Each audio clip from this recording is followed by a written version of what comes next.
আজকে রান্না করতে গিয়ে একেবারে নাজেহাল হয়ে গেলাম। রান্না করতে গিয়ে যে এমন হবে ভাবতেই পারিনি। So hello everyone, welcome to my new blog video. তো সবাই কেমন আছেন? আই হোপ সবাই ভালো আছেন, আমরাও খুব ভালো আছি। এই ভিডিওটা প্রায় 1 মাসের উপরে হয়েছে করা ছিল, বাট এডিটও করা হয়নি আর আপলোডও করা হয়নি। তো আজকে ভাবলাম একটু শেয়ার করি আপনাদের সাথে। এই যে বাপ ছেলে দুজনে সকালে নাস্তা করে চলে গিয়েছিল বাজারে। তো বাজার থেকে মুরগি কিনে নিয়ে আসছে, তো সেখান থেকেই কেটে আনতো, বাট বাবু কাটতে দেয়নি। ও নাকি বাসায় এসে খেলা করবে তাই। তো এটা আনার পরে কিছুক্ষণ খেলা করে তারপরে কেটে দিল। তো আমি এদিকে আবার সব অ্যারেঞ্জ করে রেখেছি। প্রতিবারের মতোই আমার রান্নাবান্না একদম সিম্পল। তো এটা তেমন দেখানোর কিছু নেই, বাট এই যে শেয়ার করলে যে আমার ভালো লাগে, আর আমার ব্লগ ভিডিওগুলো মানুষেরটাও দেখতেও ভালো লাগে আর নিজে করি সেটাও ভালো লাগে। তো ভালো লাগার থেকেই ভিডিওগুলো করা।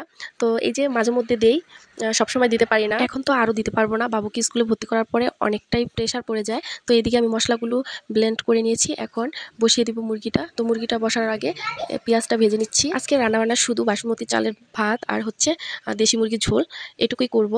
মানে করেছিলাম যেহেতু ভিডিওটা অনেক আগে, জাস্ট আজকে ভয়েসটা দিচ্ছি। তো এখানে যে মশলাটা কষিয়ে নিচ্ছি, দেন দিয়ে দিব মুরগিগুলো। এখন ক্লিন করা মুরগিগুলো এক এক করে দিয়ে দিব। তো কলিজাটা আমি লাস্টে দিই, না হলে আমার কাছে মনে হয় যদি ভেঙে যায়।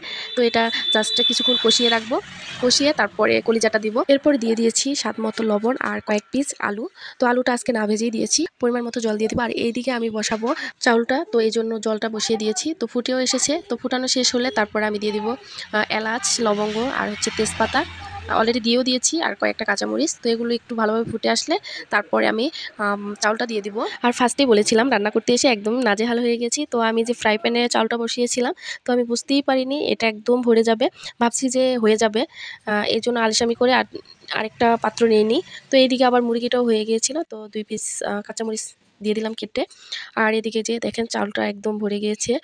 তো আমার ফ্রাই প্যানের উপর দিয়ে উঠে গিয়েছে, এই জন্য একটু খারাপ লাগছিল। বাট একদম আলতো হাতে মানে কাজটা করেছি যাতে বাইরে না পড়ে যায়। চুলায় মুরগিটা বসানো, তো সেটাই আবার একটু দেখছিলাম। আর হয়েও গিয়েছে, তো নামানোর আগে গরম মশলাটা দিয়ে তারপর নামিয়ে নিব। আর ঝোলটা আর একটু কমবে, তো এরপরেই রান্নাবান্না কমপ্লিট হয়ে যাবে। আর এদিকে তো ভাতটা বসিয়েই দিয়েছি, তো সেটাও আস্তে আস্তে হবে। দেখতে অনেকটাই কালারফুল হয়েছিল আর খেতেও খুবই টেস্টি হয়েছিল। বাট আপনারা তো দূর থেকে দেখতেছেন, তো অনেকেই আবার গেস করতে পারবেন আসলে কেমন হয়েছে। আর এদিকে যে আমার রাইসটাও হয়ে গিয়েছে, তো দেখছেন কতটা ভরে গিয়েছে। আমি সবসময় বড় কোনো পাত্রে রান্নাবান্না করতে কমফোর্ট ফিল করি, বাট কি মনে করে যে আজকে মানে ফ্রাই প্যানে বসিয়েছিলাম, জাস্ট অনেকটা কষ্টই হয়েছিল। এখন আমরা লাঞ্চটা সেরে নিব, তো এই জন্য সালাদগুলো ধুয়ে তারপর কেটে নিব। তো এখানে ছিল শসা আর হচ্ছে টমেটো আর লেবু, সাথে ছিল কাঁচা পেঁয়াজ। তো এগুলো কেটে তারপরে ভাতটা খেয়ে নিব। খাবার টাইমে বাবু একটু বিরক্ত করছিল, এই জন্য ভিডিও তেমন করতে পারিনি, জাস্ট একটু ভিডিও করে নিয়েছিলাম। তো সুন্দর হয়নি ভিডিওটা, যতটা রান্নার টাইমে মানে ভাবছিলাম যে একটু ভিডিও করবো ভালোভাবে। তো খাওয়ার টাইমে ভিডিও সুন্দর না হলে কি হয়েছে, টেস্টটা কিন্তু খুবই টেস্টি ছিল। তো ভিডিওটি আজ এই পর্যন্ত, সবাই ভালো থাকবেন, সুস্থ থাকবেন। Thanks for watching, bye bye, tata.